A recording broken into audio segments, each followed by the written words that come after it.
Yo su nombre alabaré, cantaré tus alabanzas. Tú me haces tan feliz, porque mi vida salvaste, y desde el cielo bajó, vino por mí para morir en la cruz en mi lugar, y la muerte él venció, y a los cielos él subió, al Señor alabaré.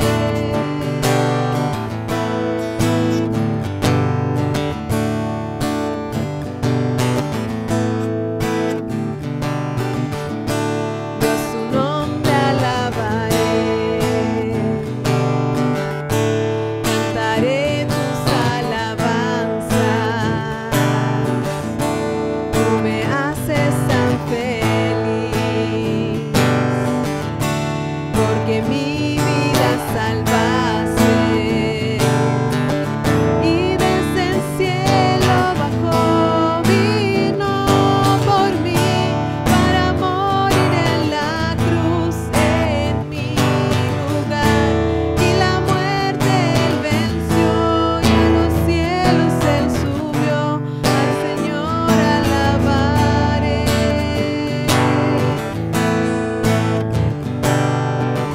Y desde el cielo bajó, vino por mí para morir en la cruz en mi lugar, y la muerte él venció, y a los cielos él subió, al Señor alabaré, al Señor alabaré.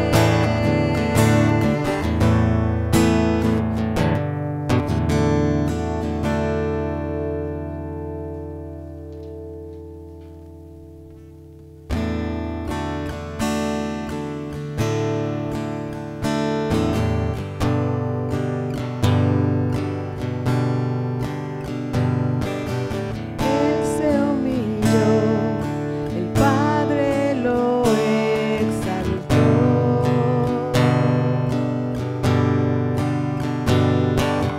Vino a morir por su infinito amor.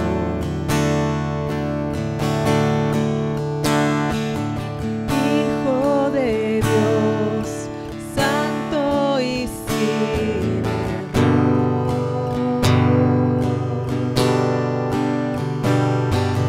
Nunca pecó, pero la muerte vio. Toda potestad, toda potestad, toda autoridad suya es.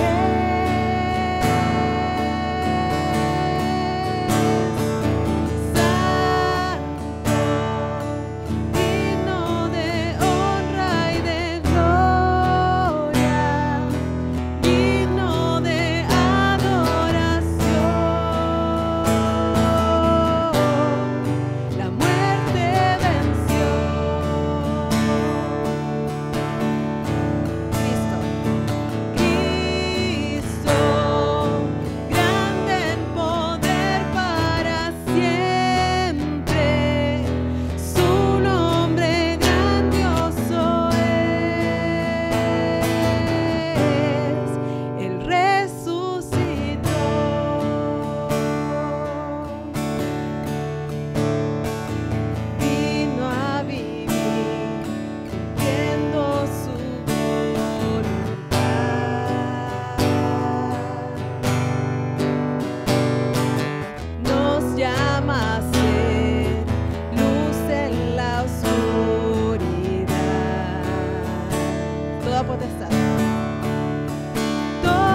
Jesús, mi Rey eterno y mi Salvador.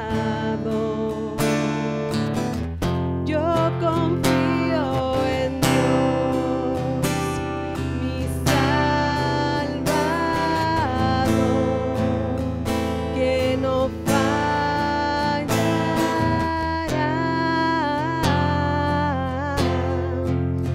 nunca fallará.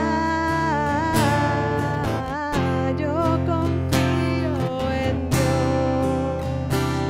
mi Salvador, que no fallará,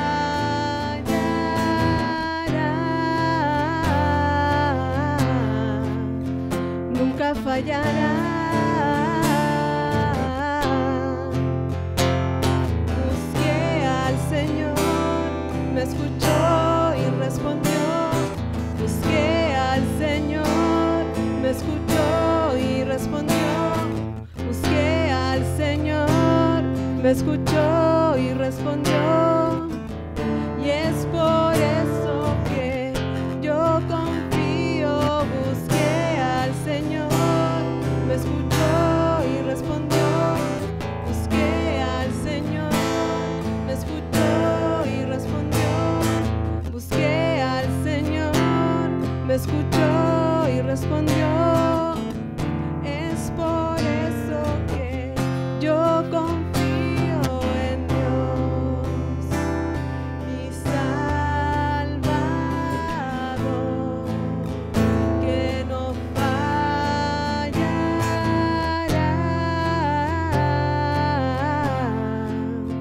nunca fallará. Yo confío en Dios. Señor, te damos gracias porque a pesar de todas las cosas, de todas las circunstancias en las que podamos estar, tú nos trajiste esta tarde para adorar juntos, Señor, y para aprender más de tu palabra. Te pedimos que podamos ser animados, Señor, y podamos tener una semana victoriosa. En el nombre de Jesús, amén.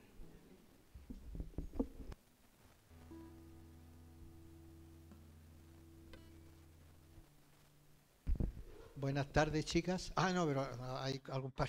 Las mujeres son fieles, las mujeres son fieles, las mujeres son fieles. Necesitamos, ¿qué pasa? ¡Satanás! El diablo. ¿Saben que el diablo es real? La lucha espiritual es real. Y ese es el gran problema hoy en día, que creemos que lo sobrenatural está ajeno, pero no está ajeno.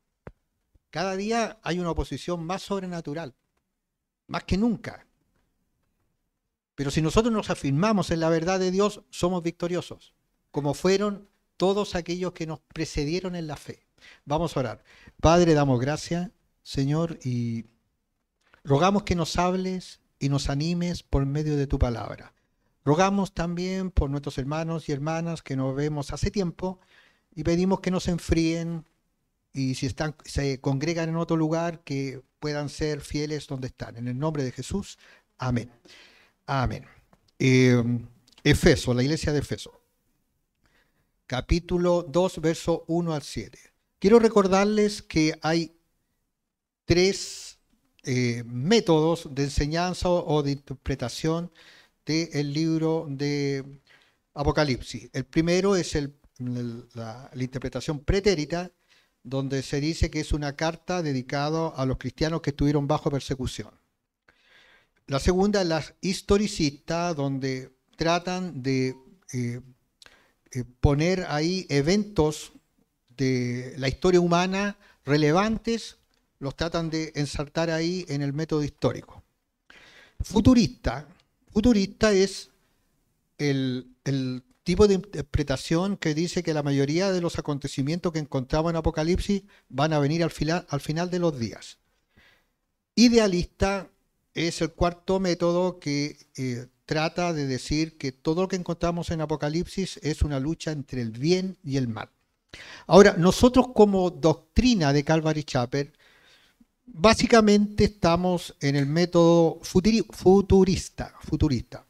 Pero en realidad, y en esto hay que ser claro y bien objetivo, todos son formas de interpretación y cada día eso está más como mezclado, está bastante mezclado. O sea, de hecho, hay escuelas idealistas que entre medio meten cosas históricas, hay escuelas futuristas que entre medio ponen cosas pretéritas, pero nosotros debemos orientarnos desde una perspectiva en la cual cuando nosotros leemos Apocalipsis podemos diferenciar lo que es literal, lo que es simbólico y también algunos hechos históricos que la mayoría después del capítulo 4 están por acontecer, no se han dado. Por eso que nosotros miramos desde el punto de vista futurista, pero también hay una de las cosas que se ha dado, uno de estos cambios que hay, estos paradigmas que son de los últimos días, que en la escuela futurista estuvo bastante auge en los años 50, 60, 70, 80 y 90. Y de hecho todas las iglesias en general tenían este concepto. O sea, cuando digo en general, el lado evangelicalismo, que es pentecostal, Asamblea de Dios, y por el otro lado todo lo que es reformado, presbiteriana, anglicana, bautista, que no son idénticas entre ellas. Casi todos tenían este concepto de que futurista, en el sentido de que las cosas que estaban pasando eran señales inminentes de la venida del Señor. Yo sé que aquí nadie es de mi época, pero cuando yo me convertí en los años 80, todo el mundo decía que el rapto estaba inminente. O sea, y era tal punto que pastores, por ejemplo, como G.G. Ávila, algunos se acuerdan de G.G. Ávila, le decía a la gente que no estudiara. Pero no era solamente él. Yo escuché de pastores que decían que no había que estudiar, que el Señor venía, que las señales de Mateo 24, donde dice ahí que antes de la venida del Señor van a haber terremotos, rumores de guerra, hambres y rebeliones, que esas señales estaban encima. Lo interesante de esto, que a medida que fue pasando el tiempo en la escuela futurista, entró como una tendencia que es futurista periodística. Nosotros sabemos lo que significa el periodismo. El periodismo significa ser noticias amarillas con una connotación de forjar un pensamiento y una idea, y muchas veces basado en cosas que no son reales. Por ejemplo, en nuestro país, todo lo que es el periodismo en Chile, que es casi todo ideológicamente bien alineado. De hecho, todos los canales tienen este tipo de periodistas. Y ahora han cambiado un poco el mensaje porque se ve que muchas de las cosas que promocionaron eran mentiras y todo el problema que hay. Y este como auge de este futurismo como periodístico se dio con una cosa que yo creo que algunos se acuerdan. Fue como su mayor relevancia, se dio con la película Dejados Atrás. ¿Quién se acuerda de esa película? Con el actor adolescente, ¿cómo se llamaba el actor adolescente que se convirtió? Kirk Cameron, que entre paréntesis, odiado por Hollywood, porque fue uno de los primeros convertidos reales, y valiente, y su hermana es igual, odiados por Hollywood. Y yo recuerdo, Niki, que cuando vimos esa película, en una semana más nos vamos, el Señor viene, está encima. Y tuvo su auge con eso, con libros también. Y también eso se apuntó también con el ataque a las Torres Gemelas. El ataque a las Torres Gemelas, y ahí hubo un autor cristiano, judío, que le apuntó algunas cosas. ¿Quién se acuerda de él? De ese libro, Joel Rosenberg. ¿Se acuerdan? Fue una cosa así, Joel Rosenberg fue una cosa, un éxito, y de hecho le apuntó varias cosas. Entre medio entrevistaba a Putin en uno de sus libros. Y de hecho nosotros, dentro del movimiento, teníamos los libros, nos regalaron los libros de Joel Rosenberg, eran así de gruesos, y en algún momento Rosenberg, como le apuntó algunas cosas, se atrevió a más y tiró más profecía. Algunos decían, él es un profeta de la actualidad. Pero el punto es que no fueron las cosas como dijo después Rosenberg. Ese es el gran punto. Y esta es la gran problemática cuando nosotros queremos ir al libro de Apocalipsis bajo cierta escuela escatológica o bajo ciertas cosas que son amarillistas en el sentido de decirle a la gente que sobre nosotros se cierne algo. Le voy a dar un ejemplo. El año pasado varios pastores dijeron que en septiembre venía el Señor por su iglesia. Ahora están diciendo, ¿qué va a pasar después del 25 de abril? No pasó nada. Ahora tú me puedes decir, Jorge, pero ¿quién cree eso? Ve las personas que ven eso. 2.000 personas, 3.000 personas, 8.000 personas creen eso. Dentro de un sesgo. Y ese es el problema cuando nosotros miramos Apocalipsis desde una perspectiva en la cual no tenemos una claridad de que realmente las cosas que están del capítulo 4 en adelante son cosas que simplemente tenemos que esperar en fe, hacer lo que se nos dijo que tenemos que hacer, que es predicar el Evangelio, congregarnos y vivir como cristianos y tener la esperanza que el Señor viene por nosotros en el rapto. Pero de ninguna manera hay que tomar una posición alarmista o proteccionista de que el mundo hoy en día es tan malo, así que voy a tomar a mi hijo y a mi esposa y me voy a ir a vivir a una caverna al sur. No, eso no. Así de plano, no. La iglesia no es para proteger a la gente, ni los padres cuando toman a los hijos, así los llevan a la iglesia, así, para protegerlos del mundo. Oye, hay niños que a los 11 años ya están viendo pornografía y aunque los lleven a la iglesia, en la casa ven pornografía igual. ¿Qué te quiero decir? Que nosotros tenemos que plantarnos en una realidad espiritual, en la cual tenemos que luchar de una forma espiritual. Y no como niños o personas que vivimos en un mundo de burbuja, en una especie de ingenuidad. Es como criar a los hijos en un mundo de ingenuidad. Eso es lo peor. Yo recuerdo una peluquera en Iquique que era peruana. Y cortaba bien el pelo. O sea, cortaba bien el pelo porque no me veía tan pelado, que para mí cortar bien el pelo es que no me ver tan pelado. Eso es todo en la vida para mí. Y es algo tan importante que... Recuerdo que yo le hablaba de Cristo, ella me hablaba de Cristo y me decía que tenían una hija y que era el tesoro del papá y la cuidaban de una manera, la llevaban a la iglesia, la sacaban de la iglesia, la protegían de la moda, la protegían de la música, la protegían de todo el mundo. Y esta niña a los 15 años quedó embarazada. Y el papá, la hermana, porque era una hermana en Cristo, estaba muy mal y decía que era terrible porque el papá se había enojado con la niña y había todo un mundo. Y yo la calmé y le dije, mira, esto puede pasar. Claramente hay que decirle que lo que hizo está mal, pero tampoco tienen que apedrearla y además hay una responsabilidad de parte de los padres.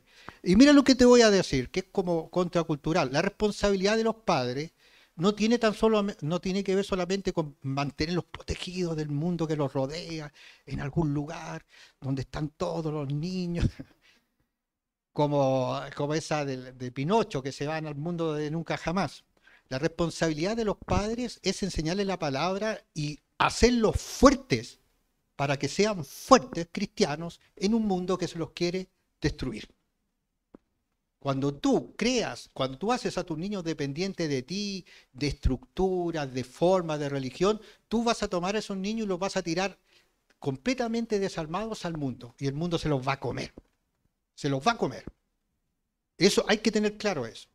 Nosotros no somos unos niños, es como algunos piensan que Adán y Eva eran como niños, porque eran inocentes, no conocían el pecado, que jugaban, no sé, estaban jugando a saltar, después jugaban a la ronda, Adán y Eva como dos niños. No, eran inteligentes, pero no conocían el pecado.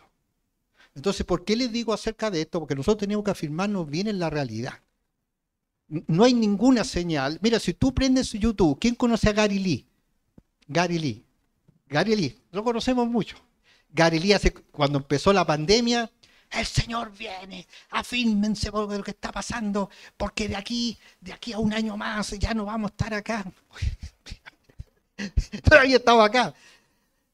Lo que yo te digo es vivir para el cielo, vivir en este mundo para Cristo. O sea, nosotros tenemos una pega que hacer. Nosotros no venimos a Cristo para escondernos en un mundo protegido y de vicio. Venimos a Cristo para formarnos, para tomar armas, para predicar el Evangelio al mundo y para resistir toda la presión que tenemos los que estamos acá. Todos, no hay ninguno de acá que no tenga una presión salvaje y brutal. Y para eso tenemos que tener claro lo que la Biblia enseña. Estos 4 métodos de enseñanza, fíjate que interesante que el periodístico, futurista, desde esa perspectiva, porque ya la película tiene como 30 años, ¿cierto? Más o menos, ahora está en declive. Hay muchos que llegaron ya no creen que venga un rapto antes de la tribulación y ¿sabes lo que está tomando como un poder ahora? La perspectiva idealista. Idealista, o sea, que todo, que es una lucha entre el bien y el mal. Que en realidad casi nada de lo que dice Apocalipsis es realmente concreto y real, sino que solamente son ideas de cosas que pueden ser. Lo que es muy peligroso, porque tampoco tiene una línea absoluta de lo que significa el futuro, donde nosotros vemos, pero meridianamente vemos que hay un juicio de Dios sobre el mal. Hay un juicio de Dios sobre el mal. Nosotros no estamos viviendo un juicio de Dios sobre esta tierra, pero viene un juicio de Dios sobre el mal, sobre la injusticia, sobre la mentira. ¿Saben ustedes qué es lo que realmente ahora está destruyendo a las familias, a los hombres, a las mujeres y a los niños? La pornografía infantil.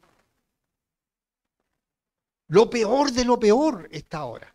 No es tanto ni la droga, ni el alcohol, es la basura de la sexualidad que está en medio de la sociedad. Y eso es duro, porque si tú ves con la generación de Noé, ves con Sodoma y ves con todos los pueblos que se hundieron, fue cuando la cosa sexual tomó el control del mundo. Y con un desenfreno que no tiene límites, porque el hombre sin Cristo no tiene límites. Sáquense ustedes, pero así de plano, toda la imagen de que del humanismo, de la ilustración, del racionalismo, de la ciencia, de que el hombre es bueno en sí, el hombre es malo en sí mismo. Es perversamente desquiciado. Hoy día estaba viendo que habían 3 pensadores que ponían ahí. Uno era Sartre, el otro era Nietzsche y el otro Foucault, creo que se llama. Y daban lo que ellos daban como una especie de cita. Se han dado cuenta que de repente ponen una cita de un filósofo y todos me gusta, ponen ahí como un gran pensador. Esos 3 tipos eran unos pervertidos. Sartre era un pervertido. Nietzsche era un loco que terminó en un psiquiátrico. El mundo nunca va a dar esperanza. Un psicólogo te puede ayudar, pero jamás te va a sanar. Solamente es Cristo quien te sana. Y eso es lo que el diablo está haciendo. Nos quiere hacer pensar que hay algo fuera de Cristo que nos puede dar fortaleza, esperanza, y en todos los aspectos, en el emocional, en el sentimental. Que una pareja, que un hijo. ¿Cuántas personas que alguna vez han tenido hijo único y dicen, no, mi hijo es todo en la vida? Sí. Después ve cómo le paga al hijo. Y te lo podría casi asegurar. Ve cómo le paga el hijo. No, viejo o amiga. La primera persona que debe ser, debe tener todo nuestro pensamiento, toda nuestra adoración y todo, es Cristo. Pero sin ninguna duda. Y después las cosas vienen bien para abajo. Si tú estás bien entendiendo quién es Cristo, va a funcionar bien tu relación en el matrimonio, con tus hijos y todo. Si tú tienes eso tergiversado, nada va a funcionar bien.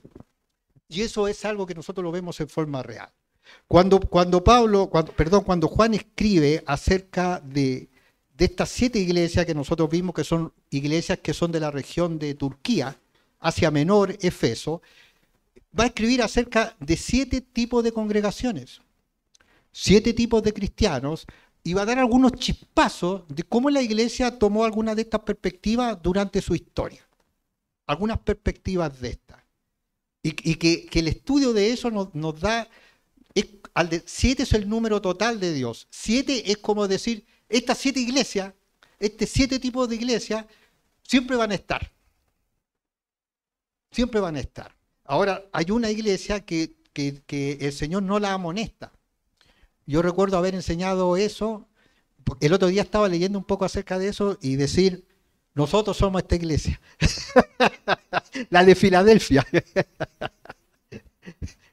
Pero nosotros tenemos de la de Filadelfia, de Efeso. Entonces, ahora uno mira para atrás y yo digo, uy, ¿cómo fui tan infantil de decir algo así?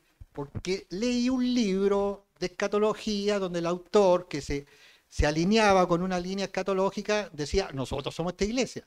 Por lo tanto, somos la iglesia que salimos en el rapto. La iglesia que sale en el rapto es la iglesia que camina en Cristo. Esa es la iglesia.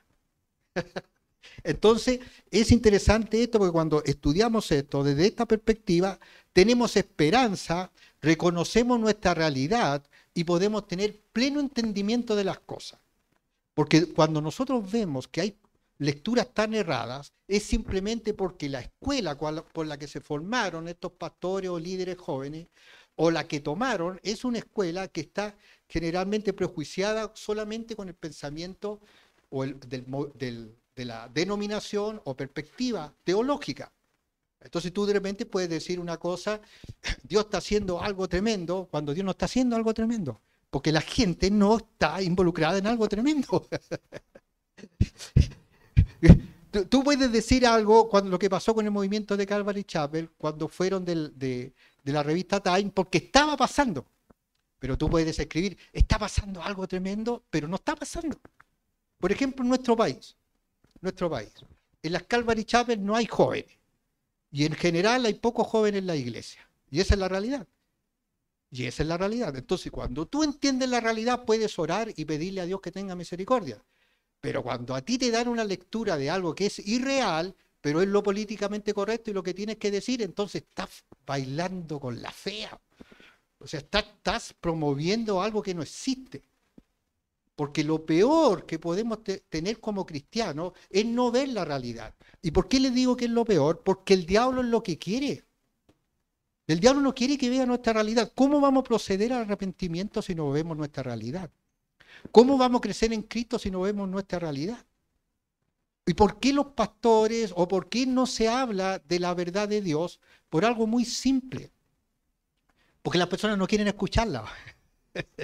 Las personas no quieren escucharla. ¿Han visto la historia de Israel? Oye, Dios los sanaba, se arrepentían, no pasaba ni una semana y de nuevo estaban reclamando. Dios les daba esto, no pasaba ni una semana y de nuevo. Pero ustedes han visto lo que dice ahí. Y se enojó Dios y vino el ángel y mató 12.000 hoy día. ¿Y qué hacía Aarón con Moisés? Señor, no maten más. Te pedimos perdón, Señor, te vamos a servir. Oye, no pasaba ni un mes y de nuevo estaban idolatrando de nuevo. Y dije, ¿qué onda? Entonces, cuando nosotros entendemos la perspectiva, entonces estamos parados. Pablo estaba parado en la realidad cuando predicaba. Y ustedes lo pueden ver cuando dice miserable de mí, porque dice soy un vaso de barro y muchas veces peco horriblemente, ten misericordia de mí. Cuando Juan está escribiendo esto, le está escribiendo a personas que están siendo perseguidas porque Domiciano, que era el emperador de la época, estaba persiguiendo duramente a los cristianos. Los cristianos eran muertos, masacrados, perseguidos. A los que tenían bienes les quitaban sus bienes, no eran ciudadanos. Entonces, todo estaba tan terrible, tan difícil.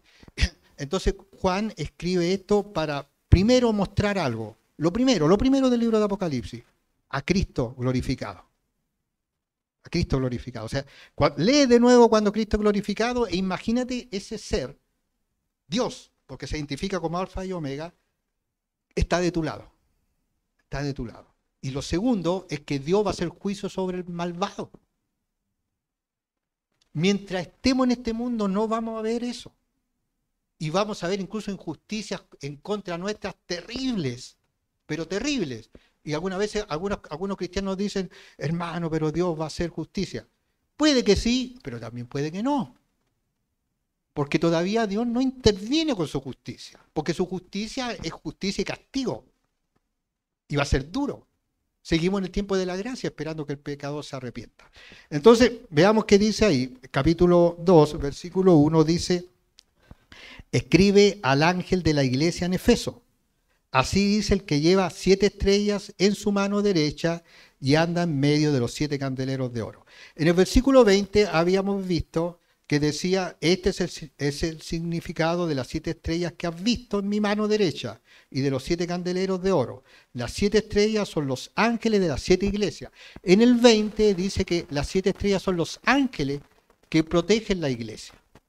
Ahora uno puede decir, a lo mejor nosotros tenemos un ángel que nos protege como congregación. Podemos decir eso. Yo ahora estoy orando y digo, Señor, dile, por favor, el ángel que nos protege, dile que no se quede dormido, que necesitamos que nos proteja. Las 7 estrellas son los ángeles de las 7 iglesias y los 7 candeleros que has visto son las 7 iglesias. O sea, cada iglesia va a entender que tiene ángeles que están ahí, porque los ángeles, palabra ángelos, griego significa mensajero. Y hay que recordar que Daniel dice que los ángeles llevan y traen la respuesta de las oraciones.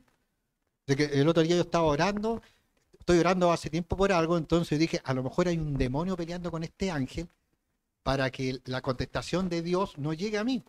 Recuerdan que Daniel estaba orando, ¿se acuerdan de eso? Y que dice que el príncipe de Persia estaba impidiendo que llegara la contestación. Oren también en esa perspectiva. Porque a lo mejor ustedes están orando por algo, para que Dios haga algo en su vida. Y a lo mejor la contestación viene, pero hay demonios que quieren impedir que eso llegue a nosotros. Es re loco. Pero en el versículo 1 del capítulo 2 dice, escribe al ángel de la iglesia en Efeso. Así dice el que lleva 7 estrellas en su mano derecha y anda en medio de los 7 candeleros de oro. Y ahí hay como estos lapsus que uno le cuesta como entender, porque primero da a entender que hay un ángel que protege a la iglesia, pero después dice, escribe al ángel de la iglesia en Efeso. Entonces, ¿cómo se le está escribiendo a otro ángel que está en la iglesia? ¿Cierto? Pero la mayoría de los comentaristas dice que se le dice ángel al pastor de la iglesia de Efeso, porque esta carta iba a llegar al pastor de la iglesia de Efeso. Ahora, ¿por qué le llama ángel? No sé. Y es como cuando tú te metes a estudiar esto y ves 10 opiniones y son 10 opiniones diferentes. Entonces mejor digo, no me voy a preocupar por esto porque Dios no lo dijo, no va. Pero acá está la palabra. Y mira lo que dice después. Dice, así dice el que lleva 7 estrellas en su mano derecha, ese es Cristo, y anda en medio de los 7 candeleros de oro. O sea, el Señor está en medio de la iglesia. Y acá va a hablar de estas 7 iglesias. 7 tipos de iglesias que en una época en la cual se desarrollan, esto es bien interesante, ya tienen problemas serios, pero también tienen algunas cosas buenas. Mira lo que dice. Yo conozco tus obras, versículo 2, tu arduo trabajo y tu paciencia. Sé que no soportas a los malvados. Mire, ahí tiene 4 cosas que habla acerca de una iglesia. ¿Saben? Nosotros cuando leemos de la carta de Efesios, nosotros podemos hablar, da la impresión del catolicismo en su primera época, porque realmente, y esto hay que sacarse los prejuicios, el catolicismo, realmente catolicismo romano, porque nosotros somos católicos por ser iglesia universal, el catolicismo romano realmente hizo obras de bien, colegios para niños huérfanos, para atender madres solteras, educación, preocupación de los pobres. Eso es algo que nosotros hemos visto en el mundo del catolicismo romano. O sea, eso es algo que la Biblia dice que debemos hacer los cristianos, que podemos hacerlo. Pero como parte, como un chispazo, no estoy diciendo que esta es la iglesia católica, lo que estoy diciendo, si tú ves, mira lo que dice, yo conozco tus obras. O sea, obras es algo que están haciendo. Tu arduo trabajo y tu paciencia, constantemente ayudando, y de verdad que los curas salían y se iban a la India y se iban a lugares y ayudaban a los indígenas, y eso es real. Y tu paciencia. Todavía no existía la iglesia católica, eran 7 iglesias. Dice, sé que no soportas a los malvados, que has puesto a prueba a los que se dicen ser apóstoles y no lo son. Ya en esa época habían falsos apóstoles. Si nosotros analizamos eso desde una perspectiva histórica, así espiritual, ¿se acuerdan los más antiguos que en los 80 todavía no existían los apóstoles? En los 70 no existían. Empezaron como en los 90 y ahora está lleno de apóstoles. Ustedes mismos, uno mismo, de repente uno conoce a alguien y dice, ¿quién eres tú? Yo me llamo Juan, soy el apóstol Juan Sangüesa, apóstol. O sea, apóstol significa un enviado, un embajador, pero no existía el concepto que está lleno de apóstoles. Está lleno de apóstoles.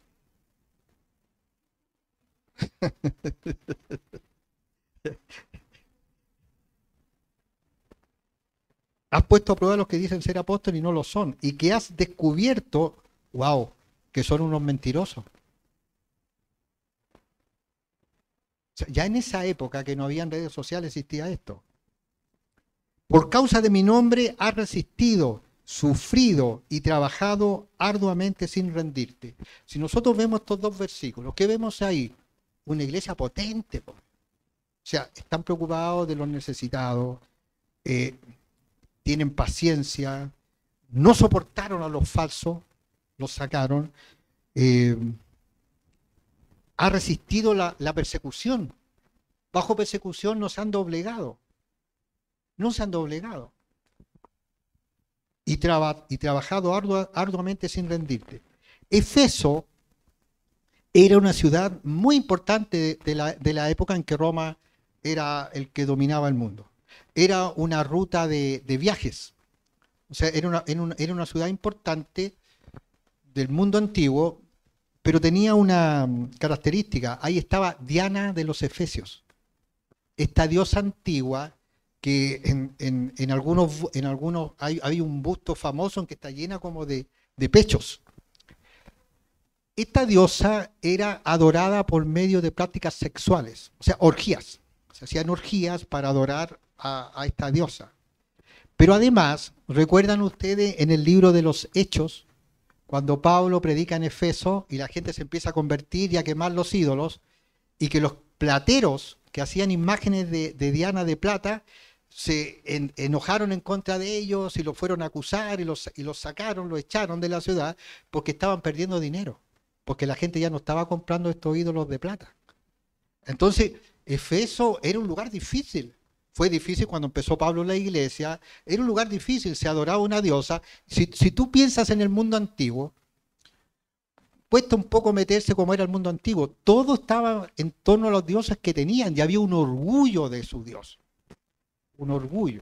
Ahora, hay cosas muy locas de esto, por ejemplo, la Virgen del Carmen en Chile. ¿Ustedes saben la historia de la Virgen del Carmen?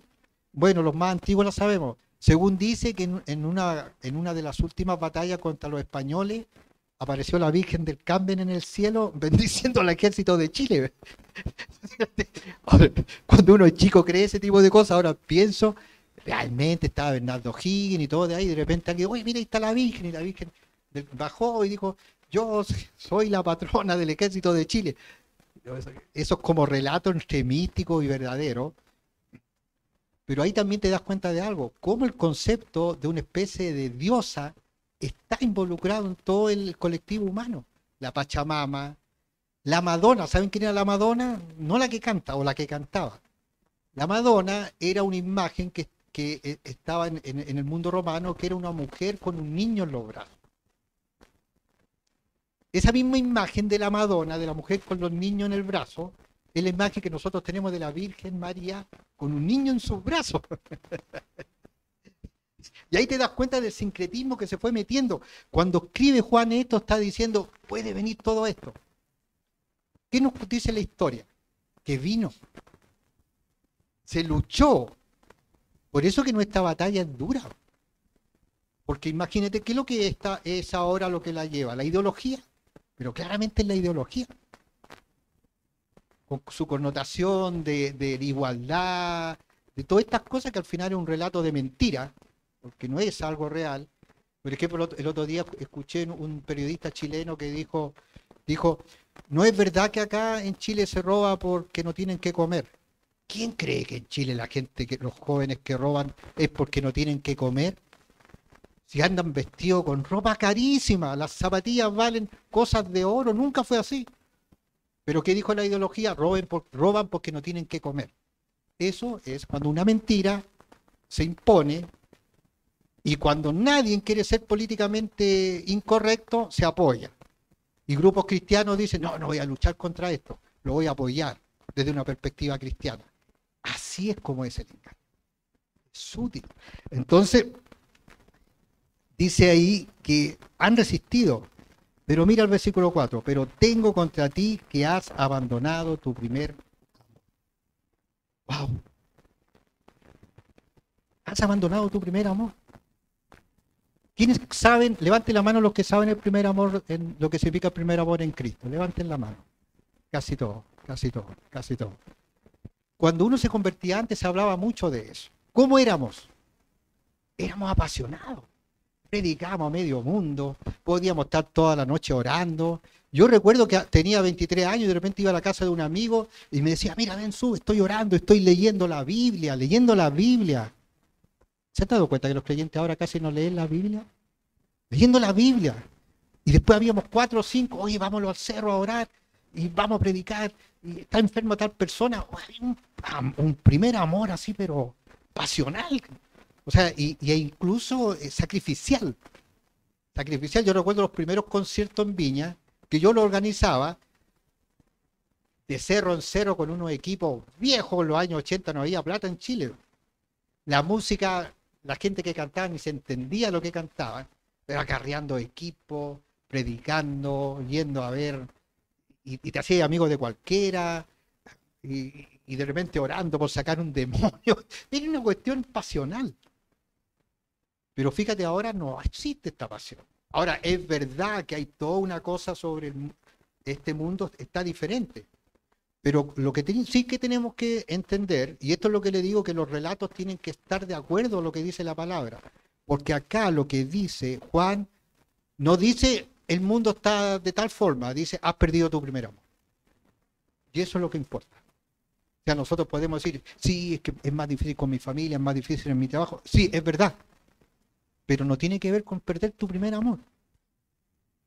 Entonces, ¿qué dice acá? Juan dice, pero tengo contra ti que has abandonado tu primer amor. Y yo te podría decir que la mayoría de la iglesia en Chile no está viviendo ese primer amor. No están los jóvenes prendidos con el Señor. Yo recuerdo que una vez fui a una iglesia evangélica, y yo recién convertido, y habían como 100 jóvenes cantando, adorando, y después uno dijo, ay, vamos a ir a predicar a la calle, 100 jóvenes a la calle predicándole a todo el mundo, una cosa así, pero bullente. Piensa en algo así ahora. Y alguien puede decir, es que la gente es muy dura, pero es que siempre fue duro. Entonces, ¿cómo rompemos eso? ¿Cómo rompemos eso?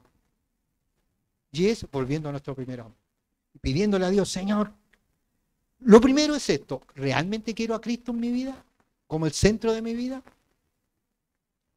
Porque de eso se trata.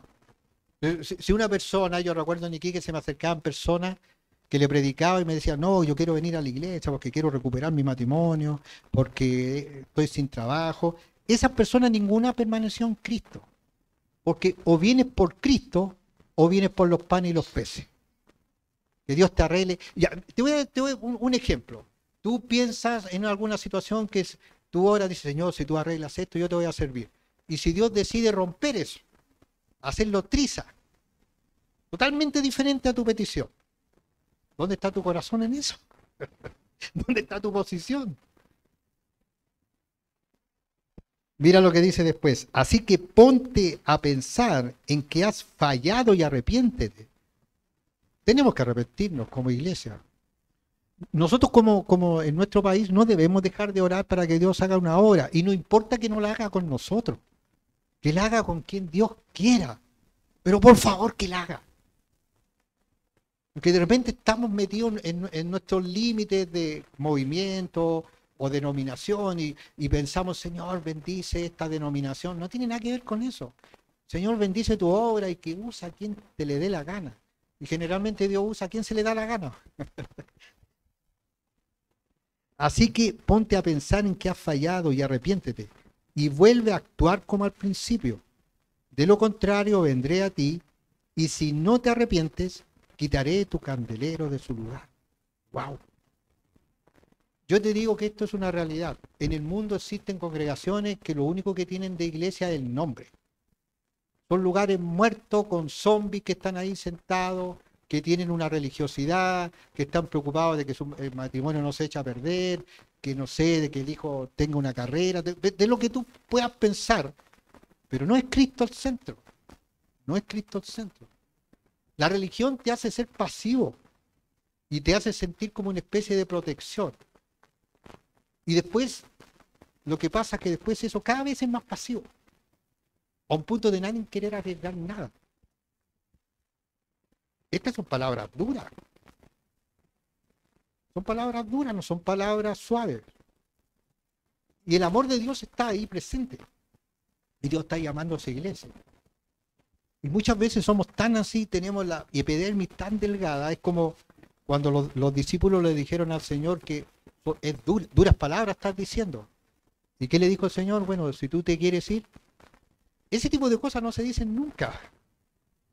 Que la idea es como sea mantener una especie de algo que es para nosotros mismos. Porque la iglesia siempre fue bajo fuego. Todos los movimientos fueron usados en medio muchas veces de gran dolor y lamento. Y no quiere decir que todo va a ser así, porque Dios es bueno. O sea, Dios es bueno y bendice tu vida y todo. Él lo hace también. Pero nosotros tenemos que tener claro cuál es nuestra posición como cristianos. Si el mundo se derrumba, si tu iglesia se derrumba, si tus líderes se derrumban, si tu familia se derrumba, ¿cuál es tu posición como cristiano? Esa es la gran pregunta. Y mira lo que tiene el 6. Pero tienes algo a tu favor, que no soportas las obras de los nicolaitas, los cuales tampoco yo soporto, Acá hay otra cosa, que la iglesia en sí, como la iglesia de Efeso, era una iglesia bien, estaba bien la iglesia. O sea, una mirada de esa iglesia está bien. Tienen obras, están preocupados de todo, sacaron los malvados, está todo bien. Y yo creo que ese es el gran peligro, porque ellos también pensaban que está todo bien, está todo ordenadito, hay hartas personas, tenemos diversos ministerios, está todo bien. Pero el Señor le dijo, cuida que todo esto que estás haciendo, este activismo, este tipo de cosas, sea solamente para ustedes y no para honrar a Dios. Que la motivación sea que los demás digan, oh, qué bonita iglesia, qué ordenadita, tanta gente y todo, pero que no sea tu motivación Cristo. Y ahora cuando le dice esto de lo que tienes algo a tu favor, es porque los nicolaitas, solamente hay 2 versículos que hablan de los nicolaitas en Apocalipsis. Y es bien interesante porque hay 2 posiciones. Una que dice que que era el nicolaita, el Nicolás era un monje, porque de esto se especula mucho. Hay 2 versículos nomás. Y hay poca información. Uno dice que los nicolaitas era un monje que se llamaba Nicolás y que después dice que le enseña a comer de los ídolos, que era un monje libertino. O sea, él que creía en Cristo, pero que no había abandonado sus prácticas de Efeso, donde había esta mezcla también de hechicería, magia, libertinaje sexual, pero que él decía seguir siendo cristiano. Y algunos toman esto y van más allá y dicen que es como Balaam, cuando llamó a Balac, este hombre que profetizó, que quiso profetizar en contra de Israel, pero eso tiene menos asidero. Y hay otros que dicen que Nicolás, si ustedes ven los 7 diáconos que se eligieron en Hechos, hay uno que se llama Nicolás.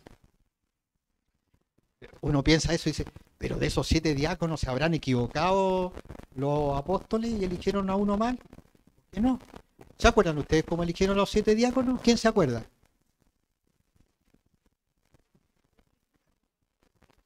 ¿Eh? Sí. Y después había que elegir 2. ¿Cómo lo hicieron? Echaron suerte. Echaron suerte. Ahí tiene esta dualidad extraña. Sí, por el lugar de Judas. Pero ahí está la dualidad. O sea, los requisitos estaban claros, pero después para elegir a uno echaron suerte. Sí. Entonces ahí sí se dan cuenta estas dualidades. Por eso que les digo que Dios nos puede usar. Si nosotros queremos amar a Dios, nunca vamos a ser perfectos. De repente podemos tomar una mala decisión, pero Dios te quiere usar. Los apóstoles no eran perfectos. Ahora, si es que realmente Nicolaíta ese porque unos dicen era uno de los 7. Puede que sí, puede que no, pero yo creo que es especulación. Pero lo que yo creo y ustedes si quieren lo creen o si quieren no lo creen, que muchos piensan que la doctrina de los nicolaitas nace de la palabra griega original que se llama Nikao Laos, y que significa, Nikao significa conquistador o dominador, y Laos pueblo. Lo que algunos piensan es que ya comenzó ahí este deseo de gobernar sobre los demás. Este deseo de estar sobre la gente, sobre los cristianos. Y esto en algún momento fue creciendo hasta el punto que comenzó la Iglesia Católica Romana. Y ahí empezó el papado, donde hay obispos y cardenales, y ellos tienen el poder, gobernando el pueblo de Dios. Yo creo que va más por ahí, porque si ustedes se dan cuenta, Jesucristo nunca enseñó algo jerárquico de esta perspectiva. De hecho, estas 7 iglesias eran iglesias que tenían diferentes problemas porque eran iglesias independientes. No estaban gobernados por un papa o un obispo. Tenían comunión algunos entre ellos, pero eran totalmente independientes. ¿Por qué está este concepto que necesariamente tiene que haber un líder sobre los demás? Ahí está el papado, las denominaciones. Entonces, ahí hay como una cosa bien interesante, si realmente las iglesias debieran siempre mantenerse como grupos independientes, o pueden ser parte de algo, pero tener claro que una mirada desde una especie de élite jerárquica o una casta jerárquica no es lo que Jesucristo enseñó nunca. Mira, Lucas 22.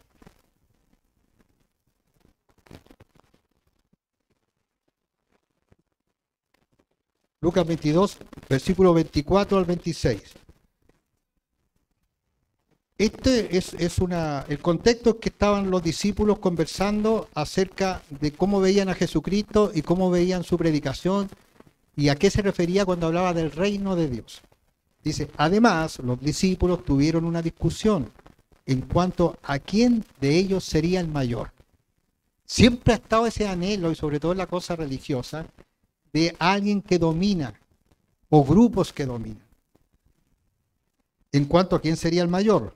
Pero Jesús les dijo, los reyes de las naciones se enseñorean de ellas, y los que tienen autoridad sobre ellas son llamados benefactores. ¿Recuerdan ustedes en Primera de Pedro cuando Pedro dice que los pastores no debieran enseñorearse entre la grey? Y cuando le dice a los pastores, ustedes que están entre la grey. Entonces no encontramos el concepto de sobre la grey. Y los nicolaitas eran grupos que ya querían tener control sobre la grey. Y Jesús dice que él aborrece las obras de los nicolaitas. O sea, aborrece que grupos de poder tomen el control del cristianismo. Pero lamentablemente eso ocurrió, y ocurrió con la Iglesia Católica, cuando la Iglesia Católica tomó el control de toda Europa estaba bajo el poder del papado. Y los cardenales y los obispos eran hombres fuertes que tenían poder y autoridad sobre las demás personas. Ahí se desperfila totalmente el mensaje de Jesús. Y mira lo que dice después. Dice, pero Jesús les dijo, que ellos estaban pensando, oye, cuando el Señor sea el jefe, yo quiero ser primer ministro, yo quiero estar a tu lado. Además, los discípulos tuvieron una discusión en cuanto a quién de ellos sería el mayor.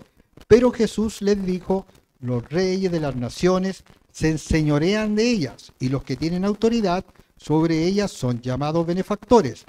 Pero entre ustedes no debe ser así, sino que el mayor entre ustedes tiene que hacerse como el menor, y el que manda tiene que actuar como el que sirve. ¿Se dan cuenta que es totalmente contracultural? Incluso al estilo de castas sacerdotales, que nosotros vemos a estructura en la iglesia, y lo vemos ahora en esta cosa que se dice que la elección del cónclave es la más difícil, porque hay 3 áreas de poder ahí: los tradicionalistas, los progresistas y los autónomos. Hay tremenda discusión ahí, y algunos ya están hablando. Mira, te voy a decir algo, nosotros de repente no sabemos algunas cosas. Dentro del mundo católico también tienen ellos intérpretes del Apocalipsis. También hablan de una iglesia falsa, también.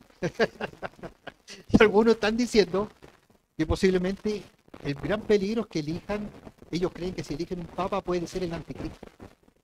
Entonces te das cuenta que las miradas tienen que ser objetivas, porque nosotros debemos pensar que nuestra mirada es la única. Pero dentro del mundo católico también ellos piensan que la Iglesia Católica se va a derrumbar desde dentro. ¿Han visto ese versículo que dice en Apocalipsis, cuando habla de la gran ramera y de la Babilonia, cuando dice, salid de ella, pueblo mío? Es loco.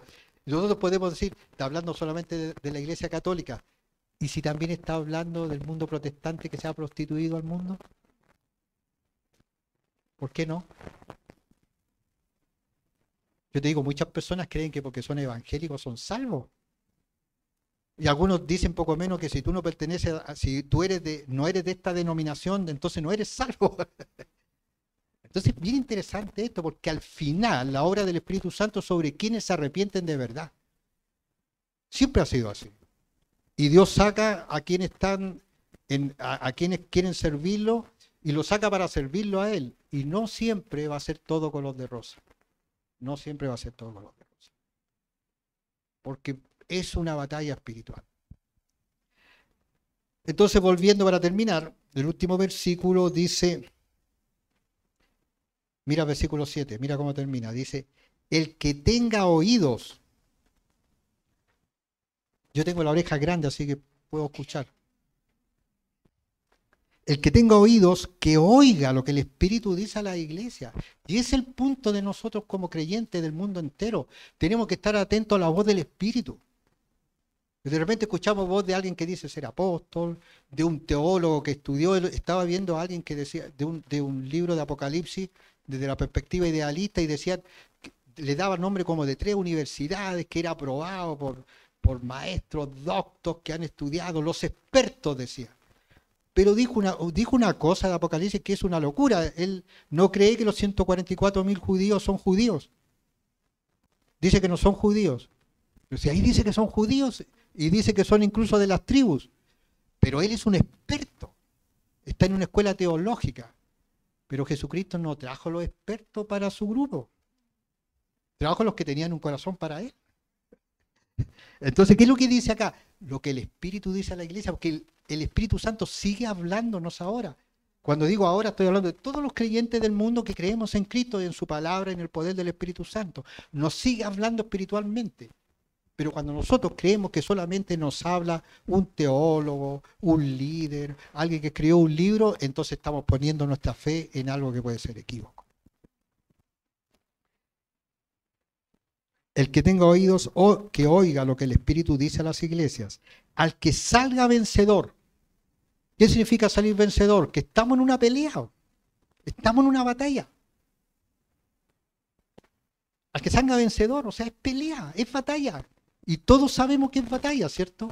Es batalla hasta en las cosas. ¿Se han dado cuenta cómo el diablo hace detalles de cosas para amargarte? Cosas que tú de repente de la nada aparece algo, o de repente aparece una especie de demonio que sale de por ahí, porque el diablo usa a las personas. Las personas que no tienen a Cristo, el diablo las usa para amargarte, para meterte cosas en la cabeza, para crear las cosas. El diablo está ahí como el león rugiente. Quiere que tú dejes de creer, dejes de tener ánimo, que te decaigas, que te deprimas, que te sientas solo. No estamos solos. Nos tenemos los unos a los otros y tenemos a Cristo y el poder del Espíritu Santo. Y es nuestra batalla. Es nuestra batalla. Es nuestra batalla hasta el final.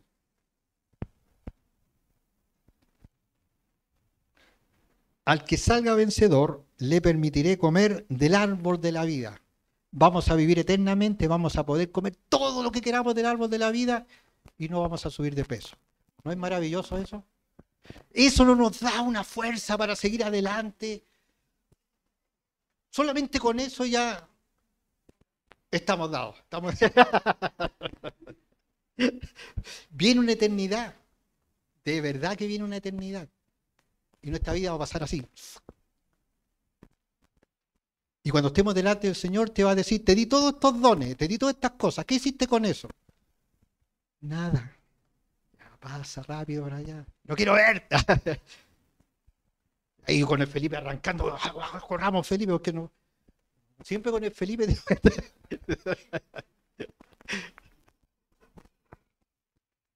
Al que salga vencedor le permitiré comer del árbol de la vida, el cual está en medio del paraíso de Dios. Nos espera el paraíso de Dios. No más dolor, no más sufrimiento. Gozo total, plenitud de vida, felicidad total, entendimiento de todos los misterios. A los que nos gustan los misterios. Saber qué es lo que hay en el planeta Alfa Centauro. Todo vamos a ver. Pero ahora tenemos una pega que hacer y es permanecer en Cristo, predicar el Evangelio y no arrugar. Voy a usar esta palabra más urbana. No arrugar porque el diablo quiere que arruguemos. Y te voy a decir algo, cuando nosotros arrugamos, en algún momento parece que las cosas están mejor, así como la rana que le echan en el caldero para cocinarla y que dice, oh, está calentito acá, así. Pero ¿cómo termina? Cocinada, en el plato de alguien. Así también el diablo con nosotros. No, en realidad, ¿para qué? No tengo problema ahora, pero ve el final de la historia. Yo lo he visto en muchos y en muchas.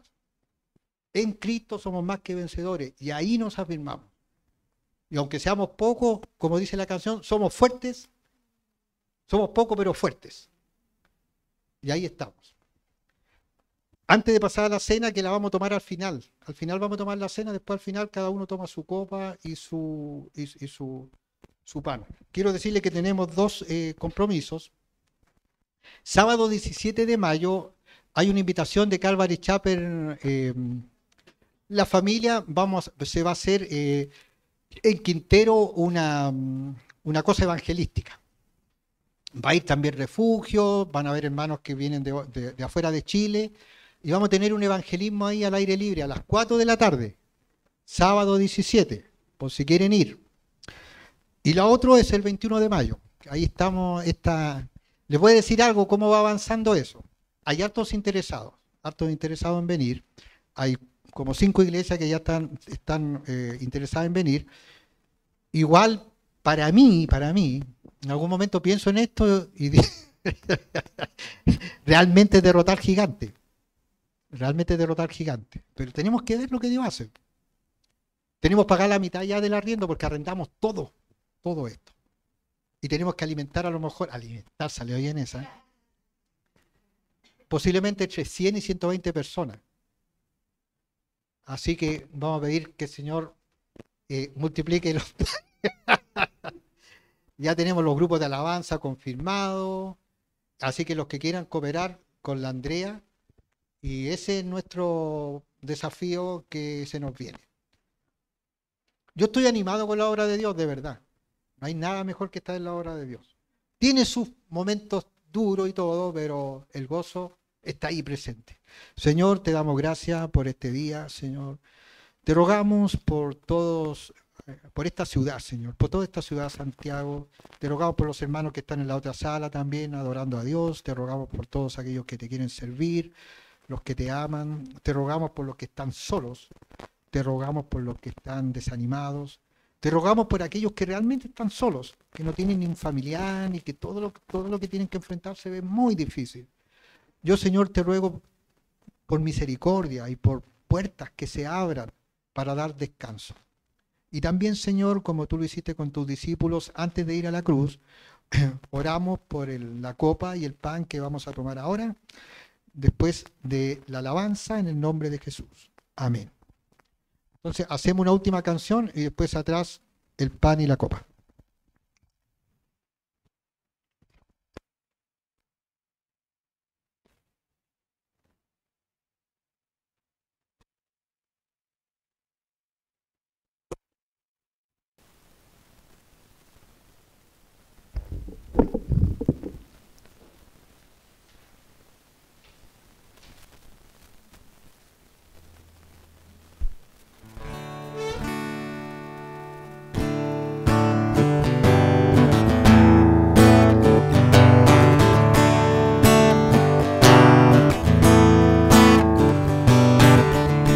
Dios, su nombre alabaré.